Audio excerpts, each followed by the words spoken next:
Kalau sudah datang namanya kematian, tidak bisa kita menunda sedikit pun. Mari kita saat ini merenung.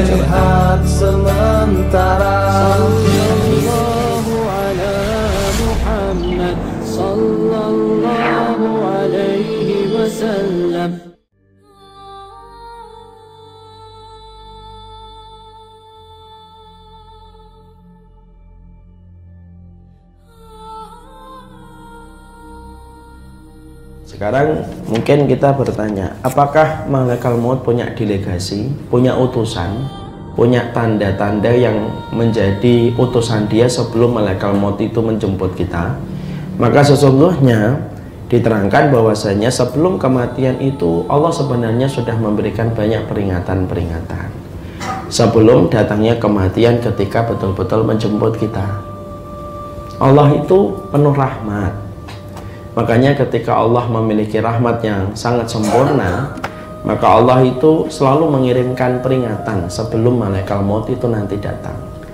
Peringatan itu tidak bisa dirasakan kecuali orang yang hatinya bersih, sehingga dia sudah mulai merasakan tanda-tanda sebelum malaikat maut itu datang. Tentunya tanda-tanda di sini bukan tanda-tanda sebagaimana kita memahami tandanya kemudian dia sudah mau mati. Tidak, ada tanda-tanda umum yang kita merasa itu tanda biasa, padahal itu sebenarnya adalah tanda-tanda kematian. Apa saja itu? Maka sebelum kita membahas itu, mana dalilnya Ustadz bahwasanya malaikat maut sebelum datang telah mengirimkan delegasi-delegasi yang menjadi tanda bahwasanya dia sudah mulai mendekati kematian, ada peringatan. Maka kemudian disampaikan di dalam surat Fatir ayat yang ke-37, Allah menyampaikan, awalam nu'ammirkum ma yatadakkaru fihi man tadakkara wa ja'akumun nadhir. Maka kemudian disebutkan dalam surat Fatir ayat yang ke-37, dan bukankah kami telah memanjangkan umurmu dalam masa yang cukup supaya kamu berpikir, bagi orang yang mau berpikir. Dan bukankah telah datang kepadamu pemberi peringatan? Di sini Allah menyampaikan Allah itu selalu memberikan peringatan sebelum kematian itu datang, supaya kita mengambil bekal sebelum lonceng kematian itu betul-betul datang pada kehidupan kita. Walaupun peringatan itu tidak sebagaimana peringatan dalam bentuk hitungan angka, oh tinggal 3 hari lagi kamu mati, nah gitu, tapi umum.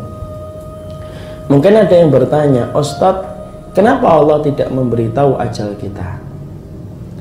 Ibu tahu kenapa Allah itu merahasiakan ajal kepada manusia? Justru karena cintanya Allah kepada manusia dan rahmatnya Allah kepada manusia. Karena kalau manusia diberitahu bagaimana ajalnya, manusia tidak akan ada yang bisa menikmati kehidupannya. Kalau dia ketahuan kapan dia akan meninggal dunia, nanti orang tidak akan tersenyum.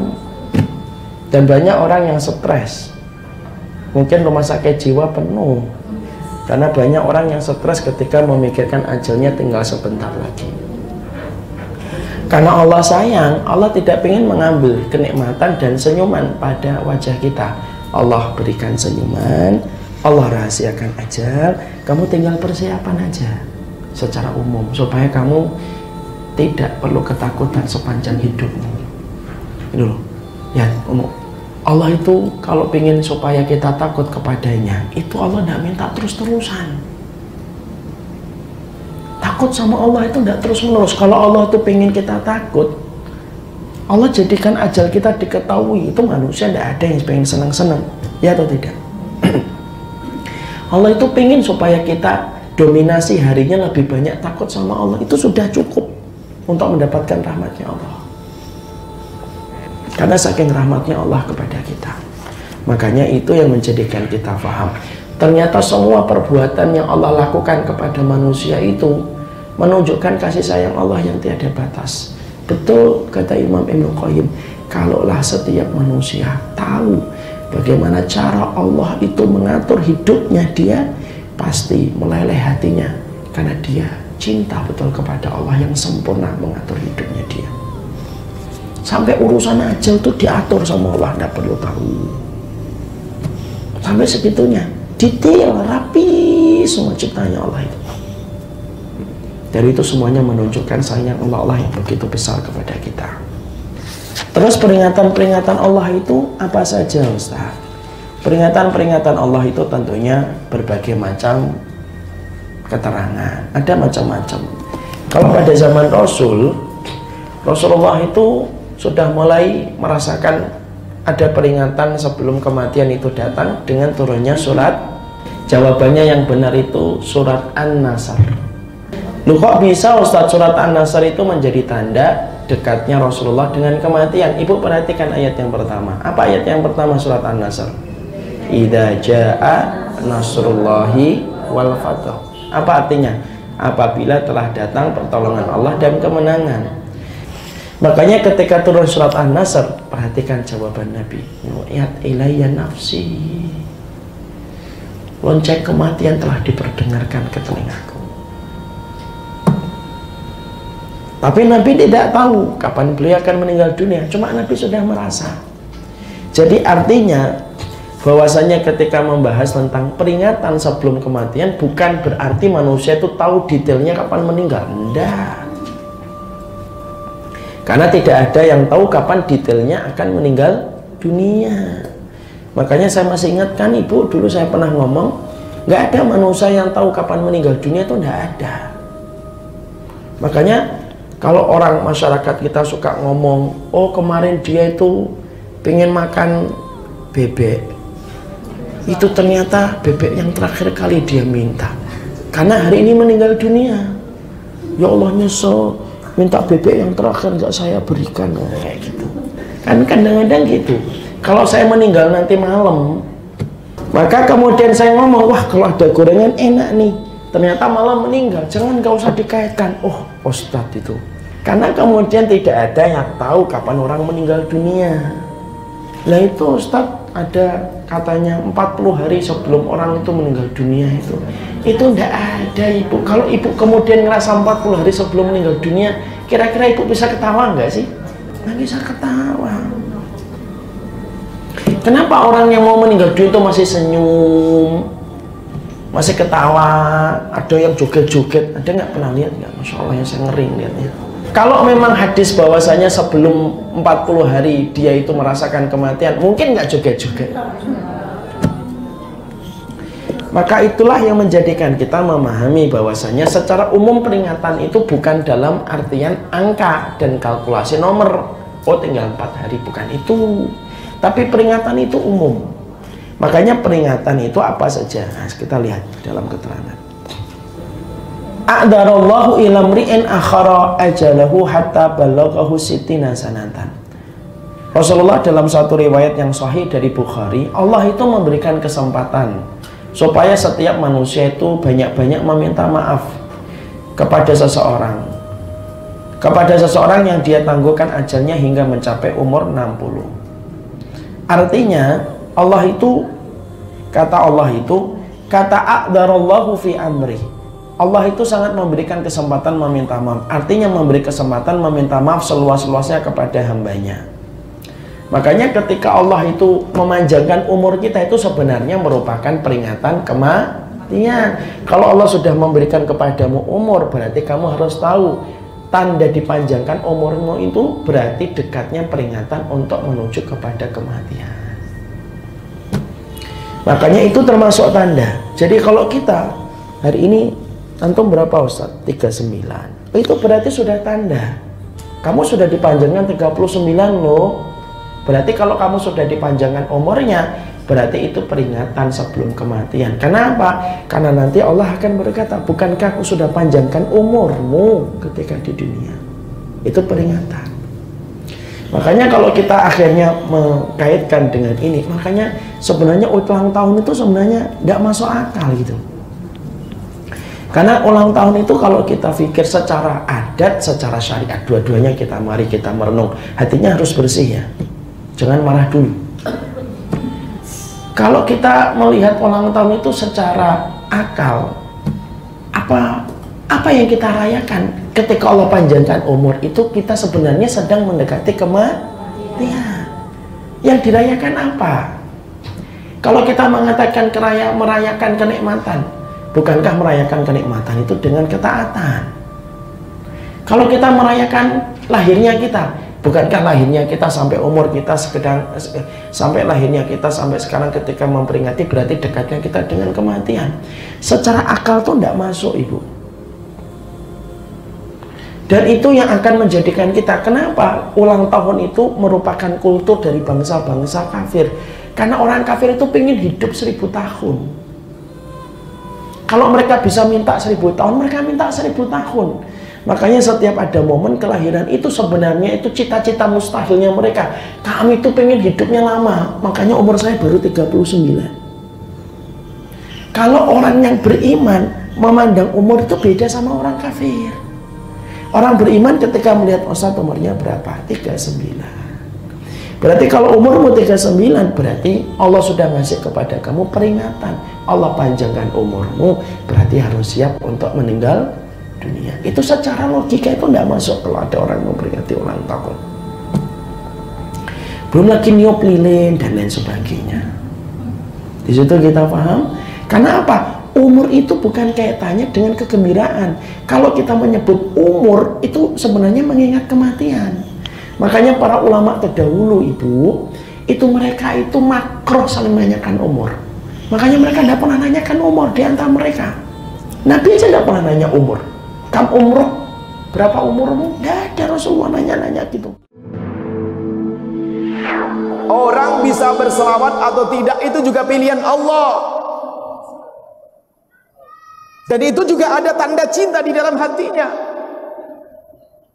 Kalau memang ada cinta di hatinya kepada Rasulullah, Allah akan giring lisannya untuk berselawat sebanyak-banyaknya. Sallallahu ala Muhammad, sallallahu alaihi wasallam. Sallallahu ala Muhammad, sallallahu alaihi wasallam. Kalau sudah datang namanya kematian, tidak bisa kita menunda sedikit pun. Mari kita saat ini merenung. Sallallahu ala Muhammad, sallallahu alaihi wasallam. Kemudian kejadiannya adalah ketika seseorang itu meninggal dunia, sebelumnya kita harus mengerti di dalam hadis riwayat Barra bin Azib, manusia itu ketika telah meninggal dunia, sebelum dia meninggal dunia dia melihat kumpulan para malaikat-malaikat. Kalau dia adalah orang yang mukmin, para malaikat yang datang kepadanya adalah malaikat-malaikat yang berwarna putih, pakaiannya cerah, membawa kain kafan dan membawa minyak wangi dari surga. Hadis yang diriwayatkan Barra bin Azib, idza kanal mu'min fi inqita'i minad dunya nazala ilaihi malaikatun minal malaikah ma'hum kafanun min akfanil jannah wa hanutun min hunutil miski. Sesungguhnya kalau orang iman yang beriman itu akan meninggalkan dunia, maka datang kepadanya para malaikat putih, pakaiannya rombongan, sejauh mata dia memandang.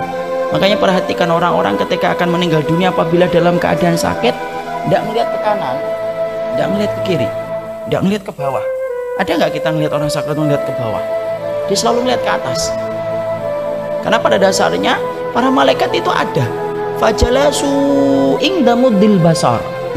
Rasulullah SAW berkata, para malaikat yang datang itu, maka kemudian mereka itu datangnya duduk sejauh mata memandang. Kalau kemudian apa yang dilakukan Ustaz? Kalau orang sudah melihat ke atas, ditawari apa-apa sudah tidak pingin, Pak ini ada 1 miliar, dia nggak gores. Pak rukonya gratis, dia nggak melihat. Maka itulah tanda sakaratul maut, ketika dunia itu sudah rasanya itu sudah hambar. Maka kemudian yang kita lakukan apa? Talqin, tenangkan, ditenangkan. Karena apa? Dia melihat peristiwa besar. Jangan paksa dia untuk kemudian memahami kita. Nangis-nangis ngomong, Pak tolong dong lihatin saya, lihat saya sebentar Pak. Nggak usah. Kalau sudah semacam itu, sesedih apapun, bukan itu yang kita ucapkan. Tapi yang kita ucapkan apa? Talqin, lakinu ala mautakum la ilaha illallah. Talqin, orang yang akan meninggalkan di antara kalian itu la ilaha illallah. Di sebelah mana Ustaz? Sebelah kanan. Mentalkenya lembut, tidak usah buru-buru. La ilaha illallah. Berikan waktu jeda supaya dia mencerna kalimat yang kita sampaikan. La ilaha illallah, supaya dia mencerna kembali. Jangan buru-buru. Kalau dia sudah mengucapkan la ilaha illallah, sudah. jangan diajak ngomong lagi. Jadi kemudian la ilaha illallah terakhir. Kalau sudah betul-betul terakhir, tidak usah kemudian dia apa-apain lagi, sudah minta sama Allah supaya dicabut dalam keadaan yang baik. In kanal wafatu khairun lahu, kalau kematian itu baik untuknya, wafatkanlah. In kanal hayatu khairun lahu, kalau kematian itu baik untuknya, hidupkanlah dan sehatkanlah. Tidak boleh bagi kita untuk meminta mati. Sampai Bapak, berat apapun ujian dan sakit yang nanti kita derita, jangan pernah sekali-kali minta untuk kemudian kita mati. Matikan saya ya Allah, saya ikhlas. Tidak usah, itu tidak pernah dialami oleh para sahabat, dan Rasulullah melarang itu. Fala, janganlah kamu kemudian membayangkan kematian dan meminta kematian, tapi katakanlah, kalau memang mati lebih baik untukmu, katakan, ya Allah, kalau memang mati baik untukku, wafatkan aku. Tapi kalau kemudian engkau melihat bahwasannya hidup itu baik untukku, hidupkanlah, panjangkanlah. Maka ditalakin. Maka ketika seseorang itu telah meninggal dunia, dia naik kain kafannya, ruhnya itu pakai kain kafan. Maka para malaikat tadi yang membawa kain kafan, yang membawa kemudian minyak wangi, membungkus itu dengan kain kafannya. Masya Allah ya, sampai jasad dan ruh itu ada pakaiannya, diatur, ada berpakaian itu. Jangan remehkan berpakaian, itu termasuk di antara perkara yang dikonsep oleh Allah yang Maha Alim. Sampai mati pun dikonsep bagaimana pakaiannya. Ada orang hidup tidak mau diatur cara berpakaian oleh Allah, dia kemudian dibungkus lagi dengan kafan-kafan itu, diberikan minyak wangi dari surga, ngetok-ngetok pintu langit yang pertama, fastaftahu lahul bab. Para malaikat-malaikat itu ketika mengantar roh yang pertama, ketika ini adalah orang yang beriman, meminta langit yang pertama dibukakan. Ini menunjukkan bahwasanya langit itu berlapis-lapis. Makanya yang paling ancak, paling puncak itu dinamakan Sidratul Muntaha. Sidrah itu apa? Bidara, karena memang yang paling atas ada bidaranya. Meminta langit yang pertama dibukakan. Ketika mereka melihat orang yang beriman pulang kepada Rabbnya, maka para malaikat-malaikat itu kemudian berkata, Manir ruh hadal tayyib, siapa ini pemilik ruh? Disebutkanlah nama yang terbaik yang pernah dia miliki ketika hidup di dunia. Rame langit itu sampai nembus langit yang ketujuh, minta dibukakan. Kemudian Allah bersabda, Allah berfirman, fa'iduhu ilal ardi, kembalikan dia ke bumi. Disitulah aku kemudian menciptakannya, dan disitulah aku akan membangkitkan kembali. Maka dikembalikan oleh para malaikat itu, lalu kemudian bersemayam ke dalam jasadnya. Itulah proses kematian. Kalau sakaratul mautnya lama, Ustadz, sabar, jangan ditinggal. Disitulah ujian betul-betul berat ketika seseorang itu berada di ujung kematiannya. Jangan ditinggal, terus talqin sampai kemudian dia menghadap kepada Allah. Kalau kemudian matanya terbuka setelah dia meninggal dunia, tidak usah ngomong apa-apa, cukup Allahumma firlahu warfa' darajatahu fil ilin. Ya Allah, semoga engkau ampuni, engkau angkat derajatnya, sudah, tutup matanya. Nah, maka di situ kemudian akhirnya dimulailah fase yang sebenarnya kita bahas. Kapan seseorang itu akan berandai-andai? Yaitu adalah yang pertama, diandai-andai oleh kemudian seseorang itu ketika dia meninggal dunia. Kapan? Ketika dia itu naik ke atas kerandanya. Ya. Makanya Rasulullah Shallallahu Alaihi Wasallam kemudian bersabda dalam satu hadis yang sahih yang diriwayatkan dari jalurnya Imam Bukhari, idza wudi'atil janazatu fahtamalahar rijal.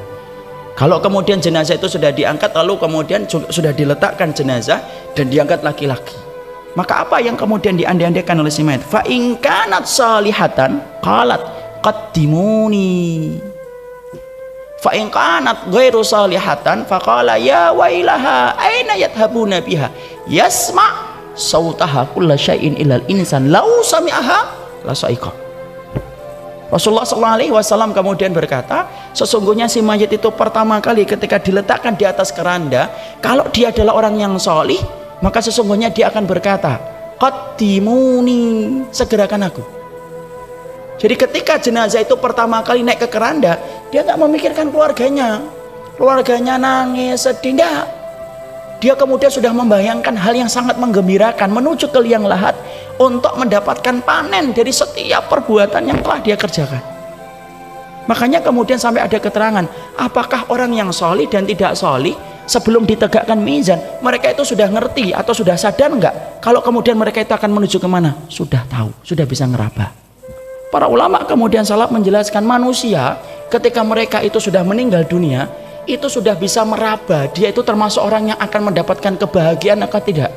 Maka perhatikan, Rasulullah sampai mengatakan ingkanat salihatan, kalau dia orang yang solih, bergegas dia mengatakan qaddimuni, ayo segerakan, ayo.